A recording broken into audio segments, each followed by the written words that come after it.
Hi guys, ಎಲ್ಲರೂ ಹೇಗಿದ್ದೀರಾ? ಎಲ್ಲರೂ ಚೆನ್ನಾಗಿದ್ದೀರಾ ಅಂತ ಭಾವಿಸ್ತಾ ಇವತ್ತಿನ ರೆಸಿಪಿ ಏನಂತ ಹೇಳೋದಾದರೆ ಹೀರೆಕಾಯಿ ಅದ್ರ ಜೊತೆಲಿ ಬೆಂಡೆಕಾಯಿ ತೊಗೊಂಡ್ಬಿಟ್ಟು ನಾನಿಲ್ಲಿ ಪಲ್ಯ ಮಾಡ್ತಾ ಇದ್ದೀನಿ. ಒಂದೇ ಥರ ಪಲ್ಯ ತಿಂದ್ಬಿಟ್ಟು ನಿಮಗೂ ಕೂಡ ಬೋರ್ ಆಗಿರುತ್ತೆ. ಈ ರೆಸಿಪಿನ ಮನೇಲಿ ಮಿಸ್ ಮಾಡಿದ್ರೆ ಒಂದ್ಸಲ ಟ್ರೈ ಮಾಡಿ. ಸೂಪರ್ ಟೇಸ್ಟಿ ಅಂತಲೇ ಹೇಳ್ಬೋದು. ತುಂಬ ರುಚಿಯಾಗಿರುತ್ತೆ ಫ್ರೆಂಡ್ಸ್.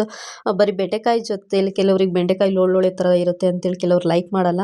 ಬೆಂಡೆಕಾಯಿ ಸ್ವಲ್ಪ ಕಡಿಮೆ ಹಾಕ್ಬಿಟ್ಟು ಹೀರೆಕಾಯಿನ ಜಾಸ್ತಿ ಹಾಕ್ಬಿಟ್ಟು ಮಾಡೋದ್ರಿಂದ ಈ ಪಲ್ಯ ತುಂಬ ಟೇಸ್ಟಿಯಾಗಿರುತ್ತೆ.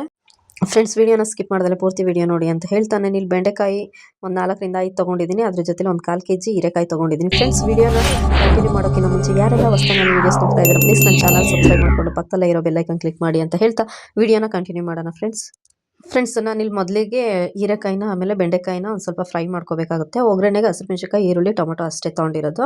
ಫಸ್ಟು ಒಂದು ಕಡಾಯಿಗೆ ನಾನು ಸ್ವಲ್ಪ ಆಯಿಲ್ ಹಾಕ್ಬಿಟ್ಟು ಏನು ಹೆಚ್ಚಿರೋ ಬೆಂಡೆಕಾಯಿ ಇದೆಯಲ್ಲ ಅದನ್ನು ಫಸ್ಟ್ ಎಣ್ಣೆಯಲ್ಲಿ ಫ್ರೈ ಮಾಡ್ತಾ ಇದ್ದೀನಿ. ಒಂದು 2ರಿಂದ 3 ನಿಮಿಷ ಫ್ರೈ ಮಾಡ್ಕೋಬೇಕು ಫ್ರೆಂಡ್ಸ್. ಅದೊಂದು ಸ್ವಲ್ಪ ಸಾಫ್ಟ್ ಆಗಬೇಕು.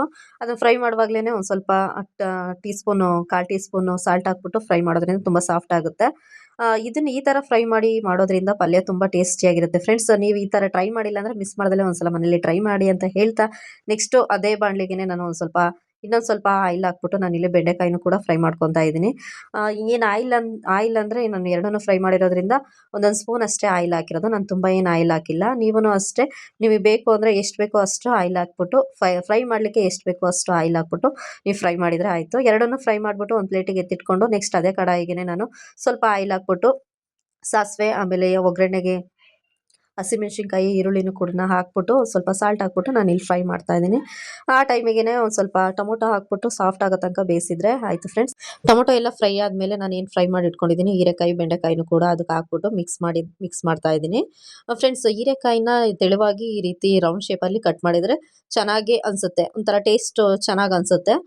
ನೆಕ್ಸ್ಟು ಒಂದು ಸ್ವಲ್ಪ ಅರಿಶಿನ, ಸ್ವಲ್ಪ ಧನಿಯಾ ಪೌಡ್ರನ್ನ ಹಾಕ್ಬಿಟ್ಟು ಮಿಕ್ಸ್ ಮಾಡಿದ್ರೆ ಆಯಿತು. ನಾನು ಖಾರಕ್ಕೆ ಒಂದು ಹಸಿಮೆಣಸಿನಕಾಯಿ ಹಾಕಿದ್ದೀನಿ, ಚಿಲ್ಲಿ ಪೌಡರ್ ಏನು ಹಾಕಿಲ್ಲ. ಸ್ವಲ್ಪ ನೀರು ಹಾಕ್ಬಿಟ್ಟು ಚೆನ್ನಾಗಿ ಒಂದು 10 ನಿಮಿಷ ಅದು ಫುಲ್ಲು ಸಾಫ್ಟ್ ಆಗೋ ತನಕ ಒಂದು ಪ್ಲೇಟ್ ಮುಚ್ಚಿಬಿಟ್ಟು ಬೇಯಿಸಿದ್ರೆ ಆಯಿತು ಫ್ರೆಂಡ್ಸ್. ಈ ಪಲ್ಯ ಅಂತೂ ಚಪಾತಿಗಂತೂ ಒಳ್ಳೆ ಕಾಂಬಿನೇಷನ್ ಅಂತ ಹೇಳ್ಬೋದು. ಅಕ್ಕಿ ರೊಟ್ಟಿ, ಚಪಾತಿ, ಜೋಳದ ರೊಟ್ಟಿಗಂತೂ ತುಂಬ ಸೂಪರ್ ಆಗಿರುತ್ತೆ ಫ್ರೆಂಡ್ಸ್. ನಾನು ಬರೀ ಬೆಂಡೆಕಾಯಿ ಪಲ್ಯ ಮಾಡಲ್ಲ, 2 ಕಾಂಬಿನೇಷನ್ ಆಗಿ ನಾನು ಪಲ್ಯ ಮಾಡ್ತೀನಿ. ತುಂಬ ಚೆನ್ನಾಗಿರುತ್ತೆ.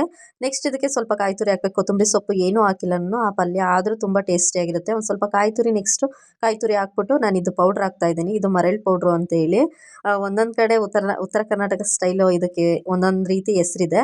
ಈ ಪೌಡ್ರ್ ಮಾಡೋ ವಿಧಾನನೂ ಕೂಡ ನಾನು ನೆಕ್ಸ್ಟ್ ವಿಡಿಯೋದಲ್ಲಿ ನಿಮಗೆ ತೋರಿಸ್ತೀನಿ. ನೆಕ್ಸ್ಟ್ ಇದನ್ನೆಲ್ಲ ಹಾಕ್ಬಿಟ್ಟು ಒಂದು 2ರಿಂದ 3 ನಿಮಿಷ ಮೀಡಿಯಂ ಫ್ಲೇಮಲ್ಲಿ ಫ್ರೈ ಮಾಡಿದರೆ ಆಯಿತು, ಪಲ್ಯ ರೆಡಿ ಆಗುತ್ತೆ. ನನಗಂತೂ ಈ ರೀತಿ ಬೆಂಡೆಕಾಯಿ ಹೀರೆಕಾಯಿ ಕಾಂಬಿನೇಷನಲ್ಲಿ ಮಾಡೋ ಪಲ್ಯ ತುಂಬ ಇಷ್ಟ ಆಗುತ್ತೆ. ಹಾಗಾಗ್ಬಿಟ್ಟು ಟೇಸ್ಟು ಅಷ್ಟೇ ತುಂಬ ಚೆನ್ನಾಗಿರುತ್ತೆ. ಹಾಗಾಗಿ ನಾನು ಈ ವಿಡಿಯೋನ ನಿಮಗೆ ವಿಡಿಯೋ ಮಾಡಿಬಿಟ್ಟು ನಾನು ಅಪ್ಲೋಡ್ ಮಾಡ್ತಾ ಇರೋದು ಫ್ರೆಂಡ್ಸ್. ಮಿಸ್ ಮಾಡ್ದಲೇ ಈ ರೆಸಿಪಿನ ನೀವು ಮನೆಯಲ್ಲಿ ಟ್ರೈ ಮಾಡಿ ಅಂತ ಹೇಳ್ತಾ ಫ್ರೆಂಡ್ಸ್, ಈ ಪಲ್ಯಕ್ಕೆ ಕಾಂಬಿನೇಷನ್ ಆಗಿ ನಾನು ಚಪಾತಿ ಮಾಡ್ಕೊಂಡಿದ್ದೀನಿ. ಬಿಸಿ ಬಿಸಿ ಚಪಾತಿ ಜೊತೆಗೆ ಈ ಪಲ್ಯ ಅಂತೂ ಸೂಪರ್ ಟೇಸ್ಟಿ ಅಂತಲೇ ಹೇಳ್ಬೋದು.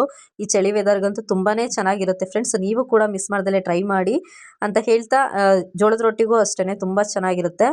ಮಿಸ್ ಮಾಡ್ದಲೇ ಈ ವಿಡಿಯೋನ ಸೇವ್ ಮಾಡಿಕೊಂಡು ಶೇರ್ ಮಾಡಿ ಅಂತ ಹೇಳ್ತಾ ನೆಕ್ಸ್ಟ್ ವಿಡಿಯೋದಲ್ಲಿ ಸಿಗೋಣ ಫ್ರೆಂಡ್ಸ್. ಬಾಯ್.